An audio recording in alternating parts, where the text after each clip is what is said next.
అది నవంబర్ 4, 1979 ఉదయం 6 అయింది. సూర్యుడు అప్పుడే ఉదయించాడు. ఇరాన్ లో ఉండే అమెరికన్ ఎంబసీ బయట వందల మంది కాలేజ్ స్టూడెంట్స్ ప్రొటెస్ట్ చేయడానికి వచ్చారు. ఆ ఏరియాలో సామాన్యంగా స్టూడెంట్ ప్రొటెస్ట్లు లైట్ గా జరుగుతూ ఉంటాయి. కానీ ఆ ఉదయం కొంచెం డిఫరెంట్. ఆ ప్రొటెస్టర్స్ లో ఒక అమ్మాయి తన బట్టల కింద ఒక మెటల్ కట్టర్ ని తీసుకుని వచ్చింది. ఆ మెటల్ కట్టర్ తో ఆ ఎంబసీ బ్యారికేడ్ ని కట్ చేసుకుని లోపలికి వెళ్దామనేదే ప్లాన్. వాళ్ళు దీన్ని ఎన్నో వారాల నుంచి ప్లాన్ చేశారు. అక్కడుండే గార్డ్స్ యొక్క షిఫ్ట్ టైమింగ్ తెలుసుకున్నారు. ఏ ఎంట్రీ పాయింట్స్ వీక్ గా ఉంటాయో క్లియర్ గా మ్యాపింగ్ చేశారు. పక్కనే ఉన్న ఒక బిల్డింగ్ నుంచి ఎంబసీలో డిప్లొమాట్స్ కదలికల్ని ఆ స్టూడెంట్ చాలా రోజుల నుంచి క్లోజ్ గా గమనించారు. సరిగ్గా 6:30 అయ్యేసరికి స్టూడెంట్స్ ఆ ఎంబసీలోకి దూసుకుని వెళ్లారు. చైన్స్ తో కట్టున్న గేట్ ని కట్ చేశారు. కొంతమంది గోడలు దూకారు. ఇంకొంతమంది అరుస్తూ లోపలికి వెళ్లారు. లోపల పనిచేస్తున్న అమెరికన్ డిప్లొమాట్స్ షాక్ అయిపోయారు. ఆ స్టూడెంట్స్ దాడి చేస్తే ఎంబసీలో ఉండే సీక్రెట్ డాక్యుమెంట్స్ అన్ని తీసుకునే ఛాన్స్ ఉంది. ఆ సీక్రెట్ డాక్యుమెంట్స్ ని ఇరానియన్ గవర్నమెంట్ కి ఇచ్చే ఛాన్స్ ఉంది.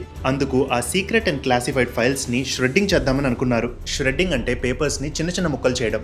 దానికి ఒక మిషన్ వస్తుంది. దాన్ని ష్రెడ్డింగ్ మిషన్ అంటారు. కానీ ష్రెడ్డింగ్ మిషన్ అప్పుడే పాడైపోయింది. వాళ్ళు ఒక ఫర్నెస్ లో ఆ సీక్రెట్ డాక్యుమెంట్స్ ని మంట పెట్టడానికి ట్రై చేశారు. దురదృష్టం చూడండి, అది కూడా సరిగ్గా పనిచేయలేదు. ఫోన్లు మోగడం స్టార్ట్ అయ్యాయి. జనాలు అరవడం మొదలు పెట్టారు. ఆ ఎంబసీ అంతా చిందరవందరైపోయింది. ఎవ్వరికి ఏం చేయాలో అర్థం కాలేదు. ఈ లోపలే స్టూడెంట్స్ బిల్డింగ్ లోపలికి వచ్చేశారు. ఇదంతా జరుగుతున్న మధ్యలో ఒక సీక్రెట్ డోర్ ద్వారా 6 డిప్లొమాట్స్ తప్పించుకుని పారిపోయారు. ఆ పిల్లలు మిగిలిన అమెరికన్ డిప్లొమాట్స్ ని బయటికి పట్టుకుని లాగారు. కళ్ళకి గంతలు కట్టారు. వీధిలో తీసుకొచ్చి మీడియా ముందు నించోపెట్టారు. బయటున్న జనాలు death to America, death to America అని అరవడం స్టార్ట్ చేశారు. 66 అమెరికన్స్ ఇప్పుడు ఇరానియన్ స్టూడెంట్స్ చేతుల్లో ఉన్నారు. 6 ఆల్రెడీ ఎస్కేప్ అయిపోయారు. వాషింగ్టన్ లో ఉన్న అమెరికన్ ప్రెసిడెంట్ జిమ్మీ కార్టర్ ఇదంతా లైవ్ గా టీవీలో చూశారు. ఏం చెయ్యాలో అర్థం కాలేదు. అంత పెద్ద సూపర్ పవర్ అయిన అమెరికాకి ఇదొక పెద్ద అవమానం. అందరూ మార్నింగ్ ఇది జస్ట్ ఒక స్టూడెంట్ ప్రొటెస్ట్ అని అనుకున్నారు. కానీ అదే రాత్రి కల్లా ఒక ఇంటర్నేషనల్ క్రైసిస్ గా మారింది. అసలెందుకు ఆ ఇరానియన్ స్టూడెంట్స్ ఆ అమెరికన్ డిప్లొమాట్స్ ని హాస్టేజ్ గా తీసుకున్నారు? ఆ పారిపోయిన 6 డిప్లొమాట్స్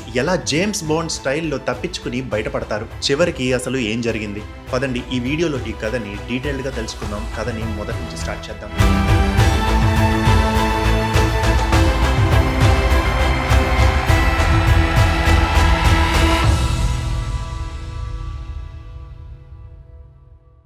ఇరాన్ ఎందుకు అమెరికాని అంత ద్వేషిస్తుంది? ఇది అర్థం చేసుకోవాలంటే మనం 1953కి వెళ్ళాలి. మిమ్మల్ని ఎక్కువ బోర్ కొట్టించును చాలా ఫాస్ట్ గా ఒక బ్యాక్గ్రౌండ్ అనేది ఇస్తాను. 1953లో ఇరాన్ లో నార్మల్ ఎలక్షన్స్ అయ్యాయి. ప్రజలు ఒక నాయకుడిని ఎన్నుకున్నారు. ఆయన పేరు ప్రైమ్ మినిస్టర్ మొహమ్మద్ మొసాదే. తను పదవిలోకి వచ్చిన వెంటనే ఒక భయంకరమైన నిర్ణయాన్ని తీసుకున్నారు. అప్పుడు ఇరానియన్ ఆయిల్ ని బ్రిటిష్ వాళ్ళే తోడేవారు. ప్రాఫిట్స్ కూడా వాళ్ళకే వెళ్లేవి. కానీ మొసాదే వచ్చిన తర్వాత బ్రిటిష్ ని వెళ్ళిపోమన్నారు. మా ఆయిల్ మేమే తోడుకుంటామని చెప్పారు. బ్రిటిషర్స్ కి ఇది నచ్చలేదు. వాళ్ళు వెళ్లి వాళ్ళ ప్రాణ స్నేహితులైన అమెరికాకి కంప్లైంట్ ఇచ్చారు. చిన్నపిల్లలు కంప్లైంట్ ఇస్తారు కదా, అలా. వాళ్ళు ఆ కంప్లైంట్ లో ఏమన్నారంటే మొసాదే ఇరాన్ అమ్మేస్తాడు, వాడిని ఎలాగైనా నాశనం చేయాలని అమెరికన్స్ కి చెప్పాడు. అమెరికా వాళ్ళ ఇంటెలిజెన్స్ ఏజెన్సీ CIA ని ఇరాన్ కి పంపింది. మొసాదేని నాశనం చేసేసింది. మొసాదే తర్వాత మొహమ్మద్ రేజా పల్హావి వచ్చాడు. వాడు అమెరికా ఏది చెప్తే అది వినేవాడు. ఒక తోలుబొమ్మలాగా. నెక్స్ట్ 26 ఏళ్లు ఇరాన్ ని అమెరికాకి అమ్మేశాడు. 1979 వచ్చేసరికి ప్రజల కడుపు రగిలిపోయింది. లక్షల మంది రోడ్ల మీద వచ్చి ప్రొటెస్ట్ చేశారు. అప్పుడు వాళ్ళకి లీడర్ అయిన అయతుల్లా ఖోమినై వచ్చారు. అప్పుడు ఇరాన్ ఒక ఇస్లామిక్ రిపబ్లిక్ అయ్యింది. కానీ అక్టోబర్ 1979 రేజా పల్హావీకి క్యాన్సర్ వచ్చింది. అమెరికా పిలిచి మరీ ట్రీట్మెంట్ ఇస్తా అని చెప్పింది. కానీ ఈ విషయం విన్నాక ఇరానియన్స్ కడుపు రగిలిపోయింది. వాళ్ళని టార్చర్ చేసిన మనిషిని అమెరికా ఎలా ప్రొటెక్ట్ చేస్తుంది అని క్వశ్చన్ చేశారు. దానికి రివెంజ్ తీసుకుందామని ప్లాన్ చేశారు. ఈ స్టోరీ కథ అక్కడ మొదలైంది. ఆ ఎంబసీని అటాక్ చేసింది మామూలు ప్రజలు కాదు. తెహరాన్ లో ఉండే కొంతమంది యూనివర్సిటీ స్టూడెంట్స్ దీన్ని జాగ్రత్తగా ప్లాన్ చేశారు. ఒక స్టూడెంట్ లీడర్ పేరు ఇబ్రాహిం అస్గర్జాదేకి ఒక ఐడియా వచ్చింది. తెహరాన్ లో ఉండే టాప్ యూనివర్సిటీ స్టూడెంట్స్ ని పోగు చేశాడు. ఒక గ్రూప్ ఫామ్ చేశాడు. ఆ గ్రూప్ పేరు Muslim students followers of imams line. వాళ్ళ ఒరిజినల్ ప్లాన్ చాలా సింపుల్. ఎంబసీ లోపలికి వెళ్లడం, అరవడం, వాళ్ళ డిమాండ్స్ ని మీడియా ముందు చదవడం, వెళ్ళిపోవడం. ప్లాన్ లో ఏమన్నా చేంజెస్ ఉన్నా మాక్సిమం 1 వీక్ హాస్టేజ్ గా తీసుకుని వదిలేద్దాం అనుకున్నారు. 4th నవంబర్ 1979 500 మంది స్టూడెంట్స్ ఒకేసారి ఎంబసీ లోపలికి దూసుకుని వెళ్లారు. వాళ్ళ ప్లాన్ 444 డేస్ తర్వాత ముగుస్తుందని వాళ్ళు కల్లో కూడా ఊహించలేదు. గేట్స్ ఓపెన్ చేసుకుని స్టూడెంట్స్ ఇప్పుడు ఎంబసీ బిల్డింగ్ లోకి వెళ్ళిపోయారు. ఈ లోపల అమెరికన్ డిప్లొమాట్స్ వాళ్ళ సీక్రెట్ డాక్యుమెంట్స్ ని ష్రెడ్డింగ్ మిషన్ లో వేయాలని చూశారు. కానీ అన్ని వేయలేకపోయారు. కొన్ని మిగిలిపోయాయి. ఇరానియన్ ఎక్స్పర్ట్స్ వచ్చి మళ్ళీ ఆ కట్ అయిన పేపర్స్ ని అతికించారు. ఆ పేపర్స్ అన్ని కలిపి 77 బుక్స్ తయారు చేశారు. డాక్యుమెంట్స్ ఫ్రమ్ US ఎస్పెనాజ్ డెన్ అని పెట్టి పబ్లిష్ చేశారు. మీరు దీన్ని స్క్రీన్ పైన చూడొచ్చు. దీని డౌన్లోడ్ లింక్ డిస్క్రిప్షన్ లో ఇస్తాను. 66 అమెరికన్స్ ని ఆ స్టూడెంట్స్ పట్టేసుకున్నారు. టోటల్ గా ఆ రోజు 72 మంది ఉన్నారు. కానీ ఆ స్టూడెంట్స్ వచ్చే ముందే ఒక సీక్రెట్ డోర్ ద్వారా 6 మంది పారిపోయారు. ఆ 6గురిలో 2 ఒక కెనేడియన్ అంబాసిడర్ ఇంట్లో దాక్కున్నారు. ఇంకో 4 ఇంకో కెనేడియన్ డిప్లొమాట్ జాన్ షెర్డోన్ ఇంట్లో దాక్కున్నారు. ఆ పారిపోయిన అమెరికన్స్ 79 రోజులు ఇల్లు కదలలేదు. భయంతో బిక్కుబిక్కుమని ఉన్నారు. అప్పుడు ఇరాన్ కి అయోతుల్లా ఖోమెనీ లీడర్ గా ఉండేవారు. స్టార్టింగ్ లో ఖోమెనీ ఈ విషయం విన్నప్పుడు ఆ స్టూడెంట్స్ ని అలాంటి పిచ్చి పిచ్చి పనులు చేసినందుకు దండిద్దామనుకున్నారు. కానీ ఎప్పుడైతే మిగతా ప్రజలు కూడా సపోర్ట్ చేయడం స్టార్ట్ చేశారో ఆ స్టూడెంట్స్ కి ఇంకా ఖోమెనీ ఫుల్ సపోర్ట్ ఇచ్చేశారు. ఒక్కసారి అయోతుల్లా ఖోమెనీ సపోర్ట్ ఇచ్చిన తర్వాత ఇంకా మిగిలిందేముంది, ఆ స్టూడెంట్స్ కి ఇంకా అసలు తిరుగే లేదు.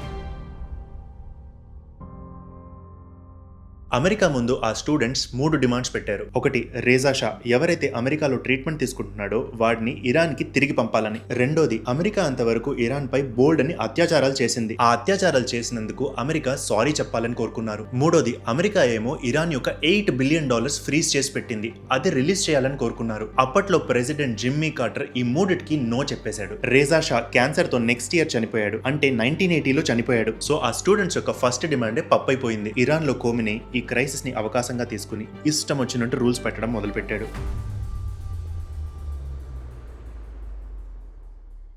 ఇరాన్ ఏమో ప్రపంచమంతా ఆ హాస్టేజెస్ ని మేము అతిథుల్లా చూసుకుంటున్నాం, ఏం టెన్షన్ పడక్కర్లేదని చెప్పారు. కానీ అసలు నిజం అది కాదు. ఆ అమెరికన్ డిప్లొమాట్స్ ని బాగా కొట్టేవారు. కళ్ళకి గంతలు కట్టి రోడ్డు మీద పరేడ్ చేపించేవాళ్ళు. చేతులు కాళ్ళని కట్టేసి వారాల తరబడి అలానే ఉంచేసేవారు. నొప్పితో హాస్టేజెస్ విలవిల్లాడిపోయేవాళ్ళు. 2 వారాల తర్వాత 13 మెంబర్స్ ని విడిచిపెట్టేశారు. మేము అంత చెడ్డవాళ్ళం కూడా కాదు అని చూపించుకోవడం కోసం. అందులో మోస్ట్లీ ఆఫ్రికన్ అమెరికన్స్ అండ్ ఇంకా మహిళలే ఉన్నారు. 250 డేస్ తర్వాత హెల్త్ రీజన్స్ వల్ల ఇంకోల్ని కూడా విడిచిపెట్టారు. మిగతా హాస్టేజెస్ ని ఎప్పుడు పడితే అప్పుడు చంపేస్తామని బెదిరించేవారు. అందులో ఒక హాస్టేజ్ సూసైడ్ చేసుకోబోయాడు. ఇంకోళ్ళు హంగర్ స్ట్రైక్ చేశారు. ఒక అమెరికన్ మైకిల్ మెట్రికో ఖోమెనీకి వ్యతిరేకంగా మాట్లాడినందుకు ఫ్రీజింగ్ కోల్డ్ రూమ్ లో 2 వారాలు పెట్టేశారు. ఆ హాస్టేజెస్ అందరినీ ఇరాన్ లో ఉండే వేరే వేరే జైల్స్ లో పడేశారు. ఏమన్నా రెస్క్యూ అటెంప్ట్ జరిగితే అందరూ ఒకేసారి దొరకకూడదని. ఇదంతా చూసి అమెరికా ఊరుకుంటుందా?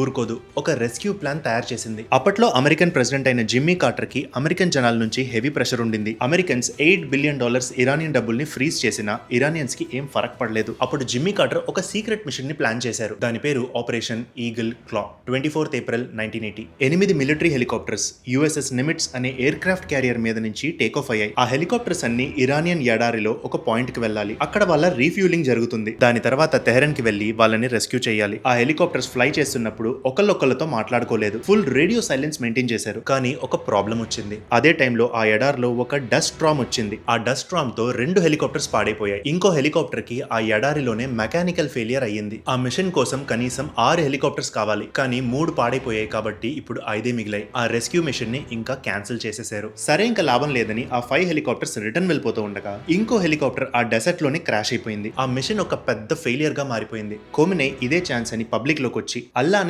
ఇరాన్ ని అమెరికా నుంచి కాపాడాడని చెప్పారు. దీనితో తన పాపులారిటీ ఇరాన్ లో పెరిగిపోయింది. అటు జిమ్మీ కార్టర్ ఫ్రస్ట్రేషన్ తో నిండిపోయాడు.